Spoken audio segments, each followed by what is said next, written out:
So at the time, you're just kind of like naive. I'm like, "Oh, I just did the hardest thing I've ever done. How hard can it be to get into sport, you know? Yeah. But I say that to say that like how I grew up and where I grew up, I never even thought of it as an option. Then I got in because I'm like, what do I even do there? And I think to even extent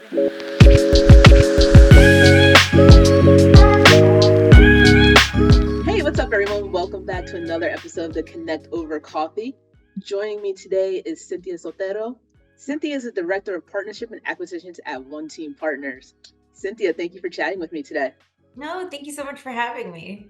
Of course, of course. Now, before we hop into our 2 minute drill, I'm hoping you're going to indulge me just a little bit because I've heard it before and I think we just need to share it. But can you share with me your Real Housewife tagline? Because I think it's just Oh my a one not to share. God. Yes. So I am a big, widely known big Housewives fan. And while I will probably never be in it, I think one of my favorite things to do is like ask people what their like Housewives tagline is, because Yeah. I have thought of mine profoundly and I'm very proud of it. I'm very proud of it. And my tagline would be, I might work in sports, but I play no games. It's too good. Right? I like it. That's why I was like, I have to ask. And like, It's a shame that I will never be used, but I don't know. We might have to but I'm call very it. proud of it. I am very proud of it. Yeah, it's a good Yeah, do one. you have a tagline? Oof. Let's think. I may have one. I may. Let me think about it for a split second.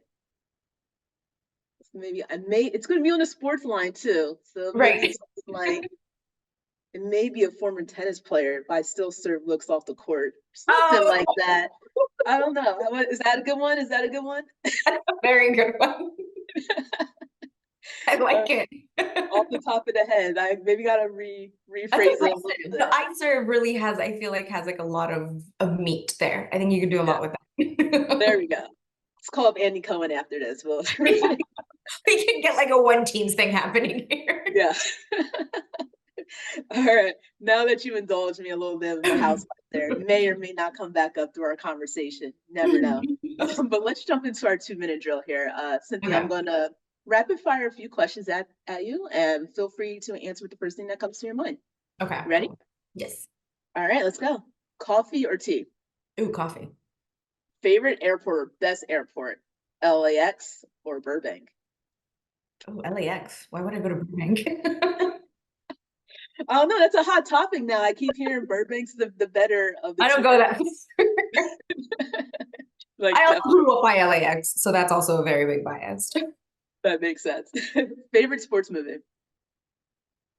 Ooh, I don't know. Ah, that's a tough one. Let's see. I think it's like a doc. It has to be like can it be a docu-series? Yeah, yeah. Okay, I think like the last top of my head, the US Women's National documentary, the one that Oh, just came out on Netflix. okay. I think, just showing one, we don't get enough, as right, stories like about women's sports and just like Yeah. it was just well done. And I think that was, yeah, I really enjoyed that one. Now, follow-up question. Were you watching it and hoping there was a different outcome? Like I was, even though we knew the outcome? I think it was such a good movie that like it almost like made you believe like they were gonna win. Even though we knew it had happened, it was still like, Yeah, man, it's gonna happen this time. So definitely. Favorite sports team? that is a tough one because there's a lot. Yeah. But I will probably go with the one that I have been the fan the longest, which is the Los Angeles Dodgers. Oof, go Dodgers. That's my second team. Who is the GOAT in your opinion? Oscar De La Hoya or Canelo Alvarez? Um, as a Latin person, as a first generation Latin person, this is a tough one because Yeah. Oscar de la Hoya was like at the time when he came out, he was like this first generation where he was like representing the Mexican community, the Mexican American community. And Hmm. that was interesting because, people in Mexico, as I know the struggle, it was, well, he's not really Mexican, like Okay. he's American, right? So it Yeah. was tough because at the time it was like I could I very much related to that because it's Hmm. like you're representing, this community in this country, and they're just like, "What are you?" Because you were born in the US. Yeah. So in that aspect, I think it was a representation. I think what Canelo has done though for boxing and for Mexican Mm. boxing has surpassed a lot. I mean,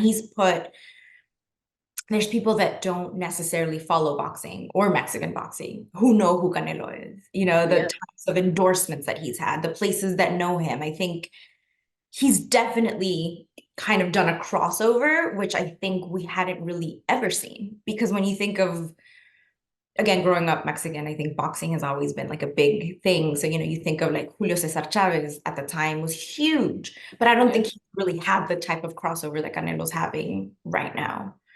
So that was a very long-winded way of saying I'm not really sure what to pick, but I will go with Canelo just because of the crossover and just All how right. he's real. Not just he did not put Mexican boxing on the map, but I think he's certainly gone to markets and places that I think other boxers haven't had the opportunity to. Yeah, no, I love it. I love it. I was leaning toward Oscar. I thought you were gonna go with Oscar on that one, just like But all right, and then final one. One song that gets you hyped every time you hear. So what's one song that you automatically turns you on, gets you hyped every time it comes on the radio, your Spotify playlist, or what have you? It's anything from not the last, but the previous Bad Bunny album, the one that came out last summer. Yeah. Any of them can come on, and I'm just like, Any song? yeah, Okay. any of them. I like it. I like it. All right. Thanks for that part. I've got to learn a little bit about you there. You don't like Burbank. The Dodgers are your team. So, but let's connect a little bit further here. As I was getting ready for our chat today, I came across something on your website actually, where you talk about purpose, and I'm just gonna paraphrase it really quickly. You wrote, "My purpose is to make a difference in the sports industry in ways that's impactful and authentic." Talk to me about how you maintain being on your authentic self, and why you feel that is important for your personal brand. Yeah, it's interesting. It took me a while to get to this, and I think that,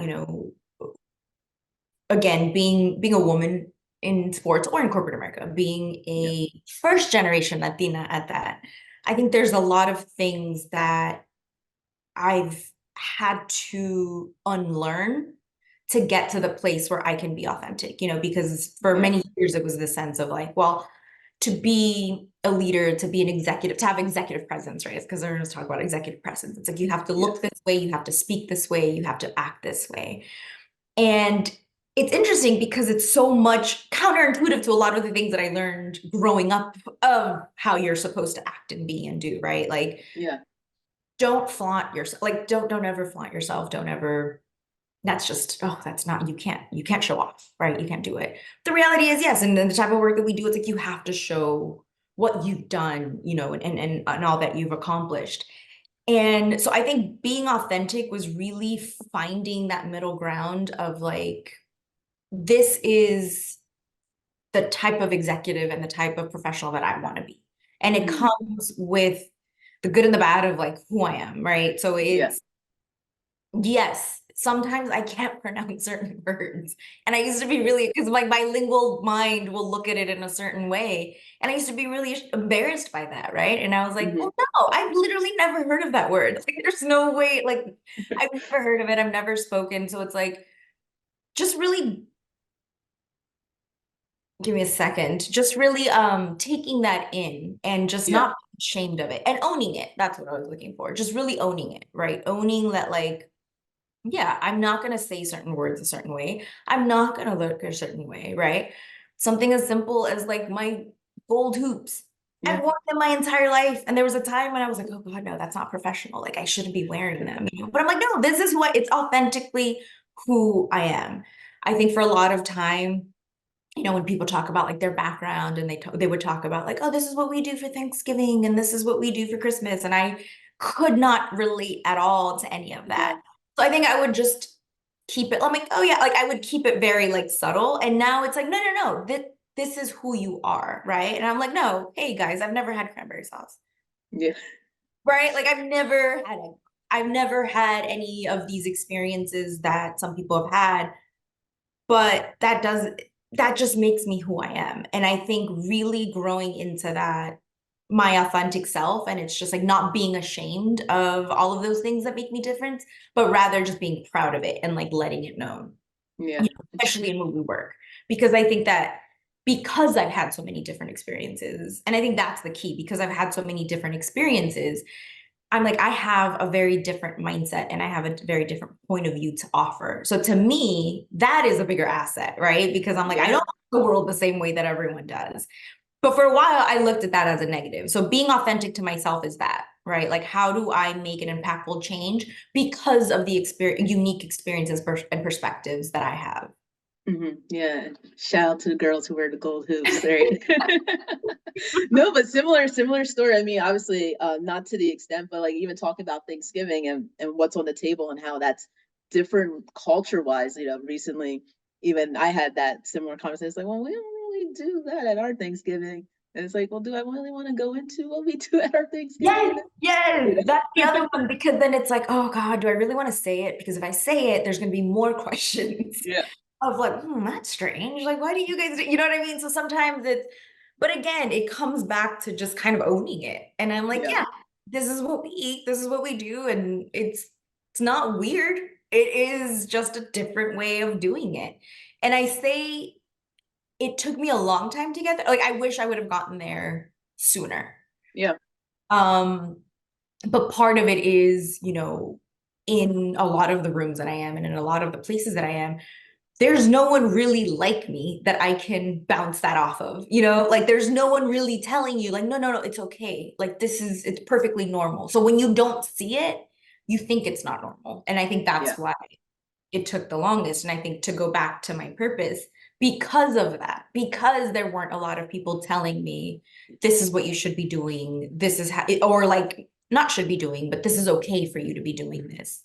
Because of that, I want to make sure that other people have that, other girls, other Latin women, especially younger Latin women growing up, that I can be that to them, right? That they Yeah. can see it and then they can hear it, that it's okay to be you. That doesn't make you less professional. That's not going to hurt your career. It's gonna, because it's who you are.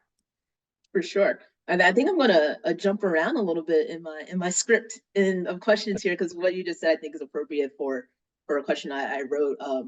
Something about me. I am a big like analogy person. I'm a big quote person. I already quoted you earlier here, but one of the quotes I wanted to lead with actually is Carol King, right?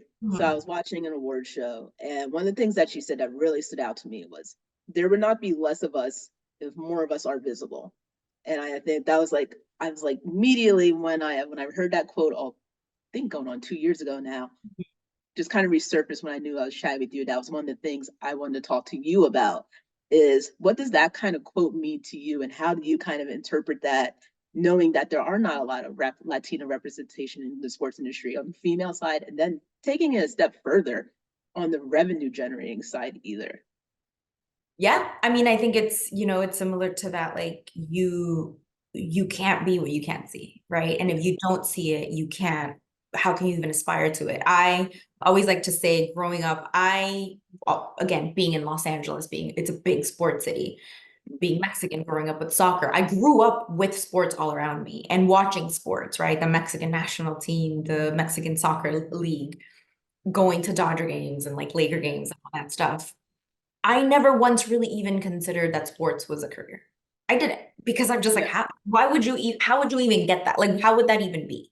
There were no resources for me to even imagine that I could do it. It took a lot of, I didn't necessarily start my career in sports. So it took some detours, some paths that eventually led me to it. And I started in sports and all I knew about it was like, man, it's so hard to get in. Like it's so hard to get in. Like it's going to be impossible. It is. At the time, I had just finished my MBA and I had done it in Spain and I had Oh, done it that's in, cool. and I had done it in Spanish, which was like the hardest thing I've ever done in my life. So at the time, you're just kind of like naive. I'm like, "Oh, I just did the hardest thing I've ever done. How hard can it be to get in sport?" You know? Yeah. But I say that to say that like how I grew up and where I grew up, I never even thought of it as an option.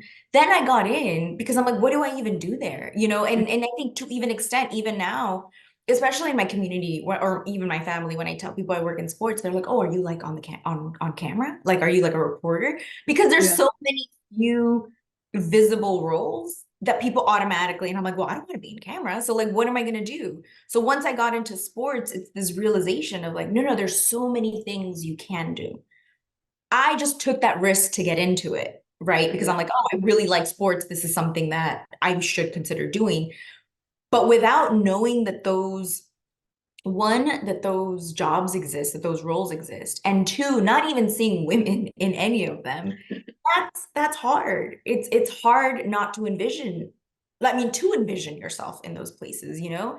And then you Yeah. get to sports and you are in Zooms and you see all the little boxes, and then you're just like, you know, and you're just like, oh, wait, I'm the only one there, you know, or you walk Yeah. into a conference room and you're just like, oh man, like that's interesting. So again, it's hard because you don't even envision the career as an option because you don't see a lot of women like me doing it.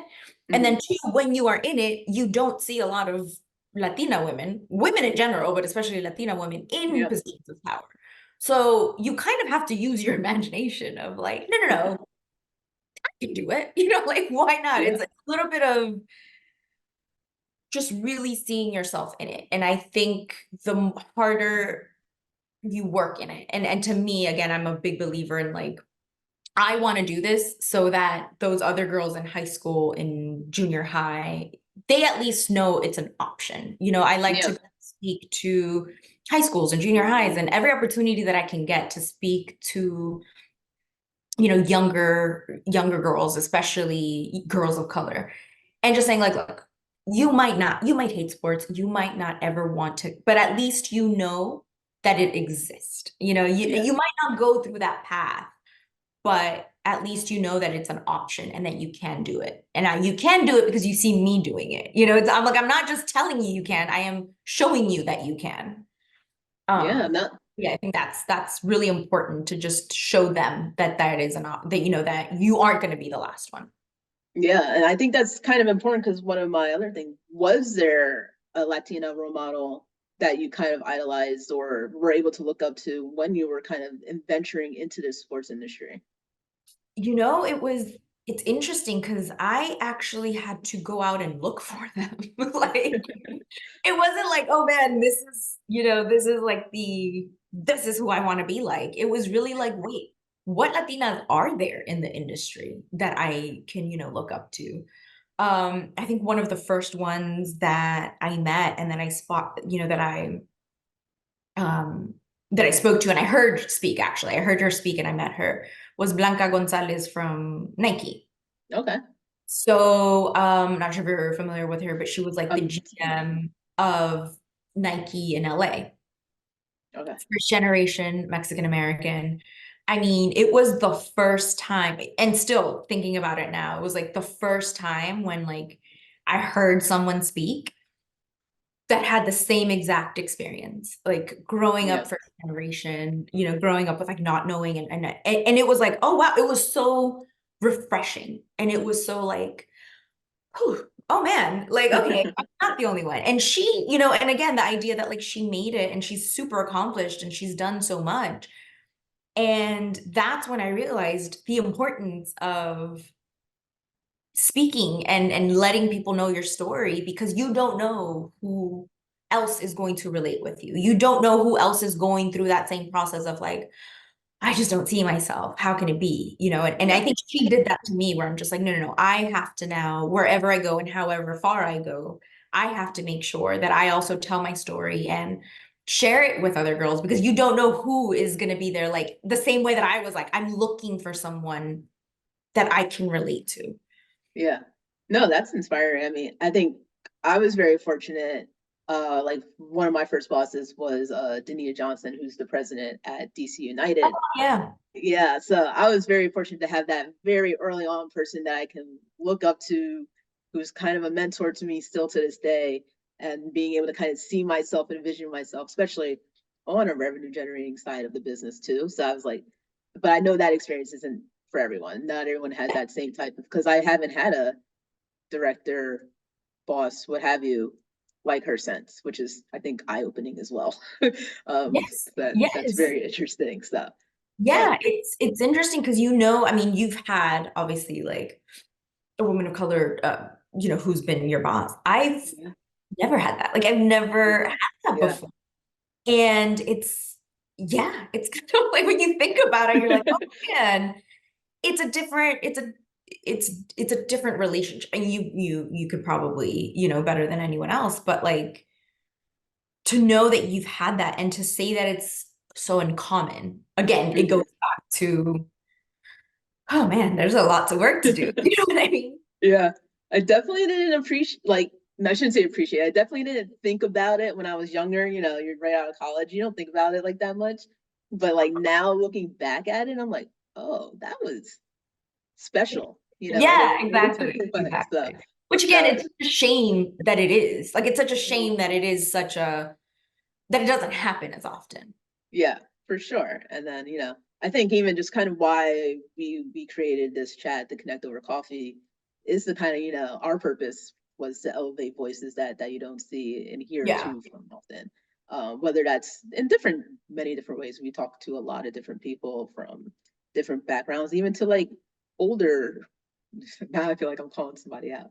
Even older, that restarted their career and how that impacted, when they're in the room with 22-year-olds and they're a little bit more mature than the normal class, and how that operated and impacted them. But that's kind of always been the purpose of this platform here, is to Yeah. elevate voices for younger generations to see there are different paths and different avenues you can take inside of sports, outside of coaching, outside of playing, outside of that. You can be into fashion and get into sports, and you can Yeah.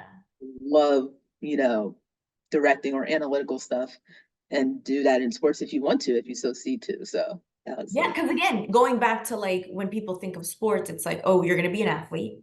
yeah. And if you're not an athlete, you're going to be on camera. Right. And it's Mm-hmm. just like, if Yep. you don't want to be on camera, then like, if you're not going to be a reporter, like, then what? Or a coach, then what do you do? Like, what else can you do? And yeah, it's that realization of like, hey, if you like math and numbers and analytics, you can still work in Yeah. sports. Right? Like it, but if those opportunities aren't out there, it's really hard for people to see themselves in that. And as you and I both know, yes, it is hard to get into the industry. And it Yeah. also doesn't help where, yes, it's an industry of who do you know and who knows you. And when it has, there's a lot of, yeah, I'll say like there's a lot of nepotism when it comes to sport, especially like those first opportunities of like internships. And Mm-hmm. when you're like in certain places and you're just like, oh, well, yeah, the intern is the friend of a son of a whatever of someone. And you're just like, okay, like and Yeah. when you're really those first point of entries, even if they're trying to get in, it's like those first point of entries are kind of protected by a few. It's hard to even get the experience to get in. No, it truly is. And like nepotism is always interesting. But I mean, even though it's not, well, I don't know, it's kind of interesting. I never really thought about before, but like my first internship was because like my family knew the person I'm thinking about now. I was like, am I a Are you a nepo? netball player? Yeah. Like now I'm like, oh shoot, should I be judging this other person because how I got my start was a little nepo, but definitely took advantage of that and obviously built a career that I was able to do. Like it was, you got in and you didn't do the work, and you Yeah. obviously have to do the work and stay in there as long as you can. But like now I'm a little, now you put me on blast, Cynthia. I might be a next. I'm sorry. I just that was not. Nah, it's okay. Luckily, mine was only minor league baseball, so it's not that bad. But definitely, one of the things I wanted to kind of chat through was like last summer. I really had a great opportunity to chat with you in Vegas at All Star a little bit. One of the things that really always stood out to me, and that's one of the big reasons why I wanted to chat with you further on this, was just like your ability to kind of like challenge the status quo, but like being genuine and honest about it at the same time. And I was just kind of wondering, how do you push the status quo to like impact change, or how do you see yourself pushing status quo to impact change in the industry? I think for me, it's this idea that like I do believe I am the messenger, right? And Yeah. I think I would be doing myself and my community a disservice by being in these positions and being in this room and not being the messenger, right? I'm very blessed to be where I am, and I'm very blessed to be in some of the rooms that I am. And I think as such, it's a weight that you have to carry. And that with that comes a weight that you have to carry. And part of Yeah. that is really in every room that I'm in every conversation that I have, it's really advocating for my community. It's advocating for the people of color, whether it's in the sports industry or outside of it, because, again, if I'm given that voice and if I'm given that place, then I do think that it's better to use it, right? So Yeah. when we talked with whoever I speak to, it's yes, look, the Latino consumer or sports fan is underserved. We know that. Mm-hmm. Correction, I know that. A lot of people don't. It's the sense that like you don't, and most people don't even think about it. And when I say correction, because I'm like, no, a lot of people in our industry, in a lot of different places, it is a blind spot. It's a significant blind spot because no one's really thinking about it. So again, I could not go into any of those places and not say, again, coming with like, this is my experience, this is my perspective because I live it, Yeah. to not be outspoken about it, right? So in any room, in any conversation, I think some people might even be tired of me hearing it. I'm just like, well, what about this Latino player? And what if we do this? And what if we go to this community? And what if we try, this particular demographic? Yeah. And I think yeah, I take that as a responsibility to just be the voice. I think one of my friends and mentors for a while who she currently works at the NBA. I remember it was like early on in my career, we were having conversations. She's a Puerto Rican from New York. And, we were talking about being one of the only ones. And Yeah. she was like, well, you're going to be in a lot of rooms where you're the only one and you're going to stand out. She's like, it's going to stand out. People are going to be like, yeah, you're the only one. She's like, and it's hard. Um, she's like, but you have to take it as a positive. You are different from everyone else, but that is a good thing. You are the only one, but that means that no one thinks the way that you do. That means that no one can come up with the ideas that you can. That means that no one is considering all of the different aspects that you are considering because you are different. So it's Yeah. really using that difference to your advantage. So to me, Yeah. it's every place, every conversation. Yes, I am different. And yes, I see things differently. And it is, again, my job and my responsibility to let that know. Because if I am one of the few of my community, then I feel like I have to represent my community. And again, that's another thing she told me. She was like, it's gonna suck because you are representative of the entire community, for better or for worse.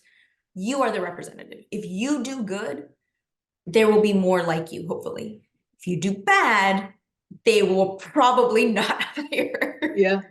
another one like you. That's just, she's like, it's not fair, but it's what it is. And I've taken that to heart.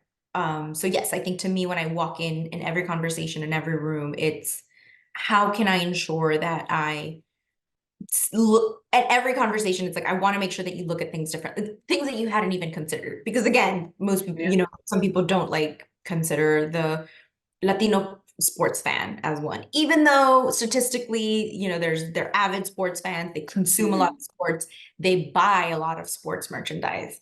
It really is a blind spot for a lot. So I think for me, I take it as my responsibility to make sure that in the conversations and in those rooms, at least you leave with something that you hadn't considered before. Whether what you do with it, I can't say, but at least I'm Yeah. like sprinkling these little stats and like these little ideas everywhere I go. Yeah. Well, here's another one of my analogies. Heavy as the head that wears the crown. How do you kind of like bear that kind of, it's not pressure, and obviously it's the pressure that's internal, but externally it does have a lot of weight of how you Yeah. move. Like you said it yourself, if I do well, that opens the door potentially for other Latinas to come through. If I don't do well, does that potentially close the door on a lot of other Latina prospects there? So how do you kind of manage that heaviness? Whew, it's hard. It's really hard.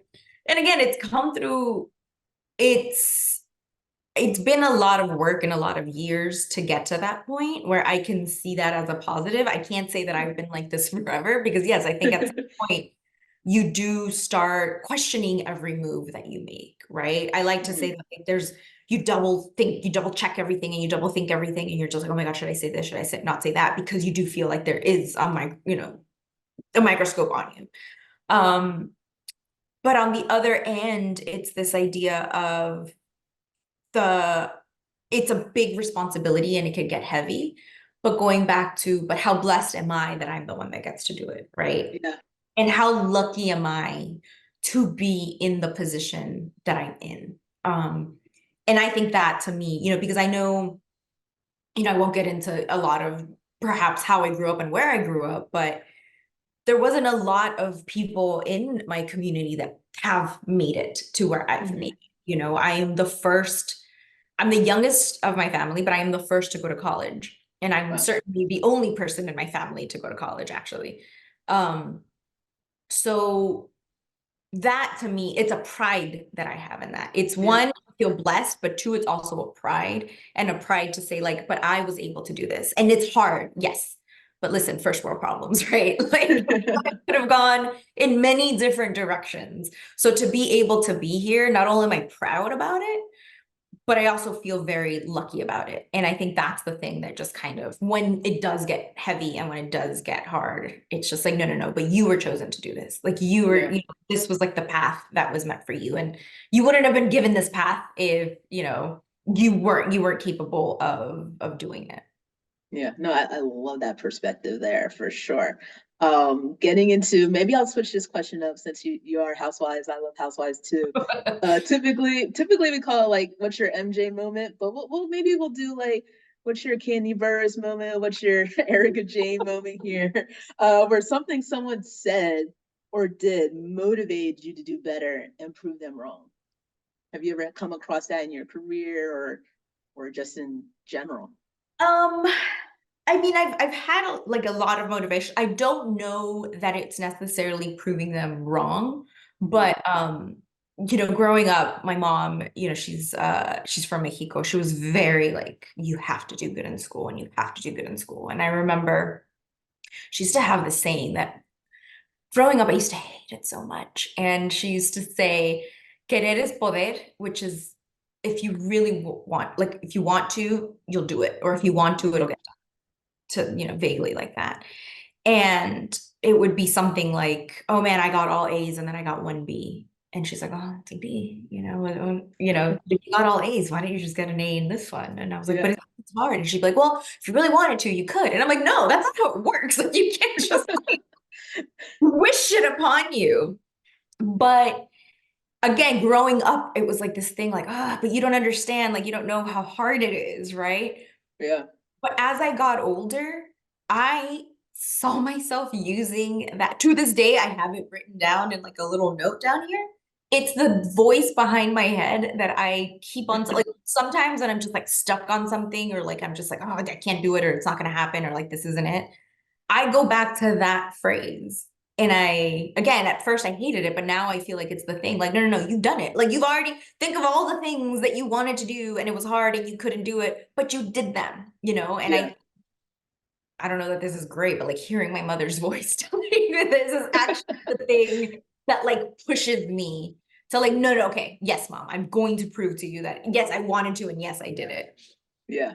No, that's awesome. Think of talking about little notes that you have, right? I don't know if you'll be able Yeah. to read it, but that's no, you're not gonna be able to see it too clearly. Oh, I But can't it's a see it fully. yeah, I have bad handwriting too, so that probably doesn't play into the factor. Well, I'm probably gonna butcher it a little bit, but it's like pacienza fe, which is like Uh-huh. patient faith, right?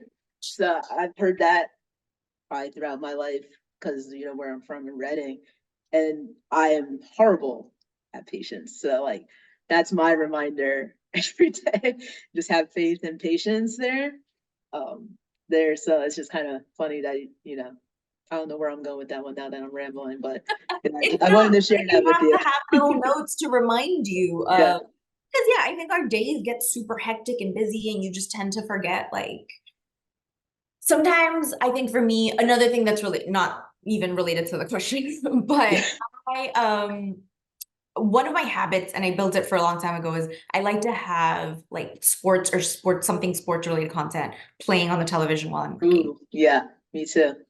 Right. And it's this idea that sometimes you get so busy and you do all of these things and you're working in emails, and sometimes it feels like all you're doing is Zooms and emails that you forget what you're doing it for. And it's something about like looking at it and you're just like, oh, okay. But yes, I am doing the emails and the Zooms and this, but this is the product. Like this Yeah, is, I am part of this ecosystem and I am part of this very important industry that's doing such wonderful things. So yeah, it's like the notes, the TV, the whatever, it has to remind you of what you're doing and why you're doing it. yeah, no, for sure. Gonna do a little bit of a heel turn because Okay. obviously we are a show about sports and jobs and stuff. So exactly what do you do? That's the main question, right? Right. We talk about Yeah, like, oh, let's let people know what you're doing. yeah. Um, so side note, just do people know what one team is? Yes. Side note, probably not. Let's talk about it, I guess, a Okay. little bit. Oh, because I'm just like, wait, I don't know how, like, I always like to like, let me just make sure that I, Yeah. am saying as I need to. We'll Um, call up Rachel and be like, look what we're doing. yeah. Hey, Rach, is this fine? Is this okay for me to say this? Um, so yeah, so I'm the director of partnerships at One Team Partners. And just like a little background of what One Team, of who we are and what we do. We are the agency, a bit of a group licensing agency for the professional sports, correction, I always get this wrong. Hey, We it's a are mouthful. Yeah, I know. We are the group licensing agency for the players associations here in the US, right? So we work and represent the NFLPA, MLBPA, MLSPA, WNBPA, US Women's National Team, and the rugby team. Oh, and then the NWSLPA. So essentially, most of the professional PAs in the US, except for like NBA and NHL. Mm, And I particularly work on the content and media side. So it's really finding media partnerships for our PAs, for our licensees, as well as for our players, and then just content opportunities for our players, our media, our licensees, and just one team in general. So I always like to say, people like a Patrick Mahomes perhaps doesn't need one team, but that's like the 1%. I think it's for all that 99% that really want to tell a story and don't really know where to go or how to do it. And they have a great story to tell, or they want to be a part of some kind of media and content partnership. And it's just like, look, I don't have a production company, right? Or I don't have an entire group of executives and producers, finding opportunities for me. So it's really just focusing on I believe our athletes are our biggest IP, the stories that they have, where they come from, everything about that. You can't write that. Like you can't make that up. It's already there. So just really making sure to giving voice to those players that perhaps wouldn't have it, anywhere else. I think for me, coming to One Team was that, you see the stories that are told about athletes. You see who's telling them. You see in what way they're telling them, and you're just like, mm, it's not authentic to who the players are. So I came here because it's like, how can I ensure that we give those players their own voice, that they could say it in their own words, in their own voice, and it's not through the lens of someone else who doesn't understand them and who doesn't understand their community and where they come from. yeah. No, I like what you said there, right? It's like, Patrick Mahomes, right? He's the 1%, but what about the rest of the crew there, and Mhm. specifically about the NFLPA there, and maybe talk about the WNBPA and the other players associations that one team represents. It's about the other players and making sure their voices are heard there. Because I even think, watching ESPN, it's always on in the background, right? I forget which player it was, maybe Richard Jefferson. He said sometimes the leaders aren't the stars on the team. Sometimes the captains aren't really the stars of the team. Aren't so Mhm. like taking Steph Curry for an example. Everyone knows who Steph Curry is, but maybe he's not the loudest voice that resonates in the locker room there. It might Yeah. be, that six man or the player that don't even play that's the loudest voice, that's the most respected voice in the locker room there. And what you're doing is being able to elevate those six-man voices, which is Yeah. pretty. And again, I think the relatability, can the average person relate to Steph Curry? Probably not, Not anymore, right? But there's so many players and you're just like, oh man, that guy loves gardening and I love gardening. Like who knew Yeah, that we had that in common? And again, there's so many good stories out there that's just like let's put them out there and let's make sure that people are like, oh man, we have this in common, right? yeah, And I didn't know that so and so, had a dog shelter, and you're like, what? Like I had no idea. And yeah, I think it's important that's known, and not just that they're known, but that the players really have more of an input of how that story is being told. yeah, for sure. um well, Cynthia, we made it to our final question. It's the question we always like to end the show with. It's called the shit you wish you knew, which loosely kind of translates to, what is one piece of advice you wish you could tell your younger self? Um, Again, I think it goes back to the earlier conversation we had of just really believing in yourself and in your power. And I know that sounds super cliche, but I honestly wish that I had gotten to that earlier. That you do have power and to really own it. Um, and if I were younger, I would have been like, yes, you do, and yes, you overthink, and yes, you do that, but like you have what it takes, and you have what it takes to make it because you genuinely believe that you do. You know what I mean? And I think a Yeah, lot of like there was a lot of questions of like, oh man, can I make it? Do I have what it takes? Do I quote unquote have what it takes? And that meant again going back to like, well, I have to look a certain way and I have to act a certain way to make it. And then it's like, no, no, no, you have what it takes because it's inherently in you. And you don't have to be anyone else. You can be yourself and you're gonna make it because you're not gonna quit until you make it. yeah. And again, it took me a while, but I got there. No, authenticity at its finest right here is who we're talking with. So definitely want to thank you again for chatting with me today, Cynthia. It's a pleasure to kind of just take down the walls and just have a real conversation with you. No, thank you. Thank you. Yeah. And the next time we will do this over a cocktail in There we a go. at a Dodger game. I love that. I love that. That's the goal, right? When are we going out there? June? That's perfect timing. That's Yes, perfect timing. for sure. And then, of course, thank you all for tuning in to another episode of the Connect Over Coffee. If you want to catch up on previous episodes or listen to this episode on repeat, be sure to hit the subscribe button below. And don't forget to follow us on IG and on LinkedIn. Let's connect soon, guys. Thank you.